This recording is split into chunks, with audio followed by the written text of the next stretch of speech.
ഇത് ഏതാ അമ്മച്ചി? ഹോണ്ട അമേസിന്റെ ടൈമിംഗ് ചെയിൻ. ഇനി ഇവൻ ചോദിക്കും ഇത് ഏതാണ് എന്താണെന്ന്.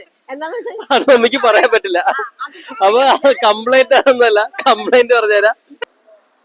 അപ്പൊ ഇത് ടൈമിംഗ് ചെയിൻ കിട്ടുന്നൊക്കെ മമ്മിക്ക് അറിയാട്ടാ. ഇത് എവിടേക്ക് വരുന്നത് വെച്ചാൽ പെട്ടു. അപ്പൊ ഇത് കംപ്ലൈന്റ് ആണെന്നല്ല, അപ്പൊ നമ്മള് ചെയിൻ കിറ്റ് ഒക്കെ മാറിയതാണ്. ഇത് പുതിയ ചെയിൻ കിറ്റ് ആണ്. ഹോണ്ട അമേസിന്റെ പുതിയ ചെയിൻ കിറ്റ്, ക്യാമ്പുള്ളി എല്ലാം മാറിയതാണ്. നമ്മള് മേജർ സർവീസ് ആയിട്ട് വന്നാൽ ചെയിൻ നോയ്സ് ഉണ്ടായിരുന്നു, അപ്പൊ അതായിട്ട് മാറിയതാണ്. പിന്നെ കംപ്ലീറ്റ് വേറൊരു കംപ്ലൈന്റ് ഉണ്ടായിരുന്നു. പിന്നെ ക്രാങ്ക് പുള്ളി ഉണ്ടോ, ഇത് വൈബ്രേഷൻ ഡാമ്പറാണ്. ഈ കാണുന്ന റബ്ബർ കണ്ട സെന്ററിൽ വരുന്നത് ക്രാങ്ക് പുള്ളിയുടെ വൈബ്രേഷൻ ഡാമ്പറാണ്. ഇത് കംപ്ലൈന്റ് ആയിട്ടുണ്ട്. അപ്പൊ ഇതും കൂടെ നമുക്ക് മാറണം. ഇത് കംപ്ലൈന്റ് ആയി കഴിഞ്ഞാൽ കുറച്ച് കഴിഞ്ഞാൽ ഈ മേളത്തെ പീസ് മാത്രം കറങ്ങും. അതുപോലെ എഞ്ചിന്റെ നോയ്സിനൊക്കെ വേരിയേഷൻ വരും, എഞ്ചിന് വൈബ്രേഷൻ കൂടും, അങ്ങനെ കുറെ പ്രശ്നങ്ങളൊക്കെ വരും ഈ വൈബ്രേഷൻ ഡാമ്പർ കംപ്ലൈന്റ് വന്നു കഴിഞ്ഞാൽ. അപ്പൊ ഈ ക്രാങ്കിന്റെ പുള്ളിയുടെ നമുക്ക് ചേഞ്ച് ചെയ്യണം കേട്ടോ.